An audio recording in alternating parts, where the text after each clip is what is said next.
MD Faruk Hossain Khandakar আপনি জানতে চেয়েছেন, কোরবানির পশুর ছবি ফেসবুকে আপলোড দেওয়া কি সঠিক? কোরবানির পশুর ছবি ফেসবুকে আমরা আজকাল আপলোড দিয়ে থাকি, এবং শুধু আপলোড দেওয়াই নয়, কয়েক দফায় আমরা আপলোড দিয়ে থাকি। কোরবানির পশু কিনতে যাওয়ার সময়, কিনে আনার পর, জবের পর, গোশত আহরণের পর, খাওয়ার সময় সেলফি বা সাধারণ ছবি তোলা, এগুলো করে করে আমরা সোশ্যাল মিডিয়াতে সেগুলোকে প্রচার করে থাকি, এবং এটিকে আমরা করে থাকি অনেকটা বিনোদনের অংশ হিসাবে।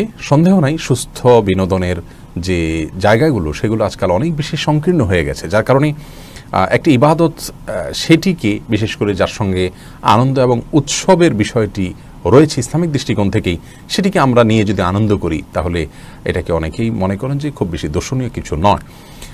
যদি এটা লৌকিকতা থেকে না হয়, মানুষকে দেখানোর টার্গেট না থাকে, এবং লাইক কমেন্ট পাবো অনেক বেশি, আমার পোস্ট রিচ হবে, এরকম কোনো ধান্দা বা উদ্দেশ্য না থাকে, জাস্ট একটা আনন্দ আমি শেয়ার করলাম, এই দৃষ্টিকোণ থেকে যদি কেউ করেন এটি করতে পারেন। কিন্তু তাই বলে একেবারে ধাপে ধাপে এগুলোকে এভাবে দেয়া, এটা ইবাদতের সাথে আসলে যায় না। এখানে লৌকিকতা না থাকলেও লৌকিকতার বিষয়টি চলে আসে, এজন্য এটাকে পরিহার করা উচিত।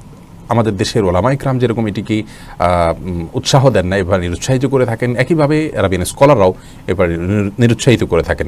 ডক্টর সাঈদ আমের, যিনি আল আজহারের আমিন আম ইফতার ফতোয়ার বিভাগের, তিনি এবং আরও অন্যান্য স্কলারদের অনেকেই এ ব্যাপারে নিরুৎসাহিত করেছেন, এবং এটাকে কেউ কেউ নাজায়েজ বলেছেন। বিধায় যথাসম্ভব এগুলো থেকে আমাদের বর্জন করা উচিত। শেখ মোহাম্মদ সাল্লাম ওসামিন রাহিমাহুল্লাহ এটিকে সম্পূর্ণ নিষিদ্ধ এবং নাজায়েজ বলেছেন।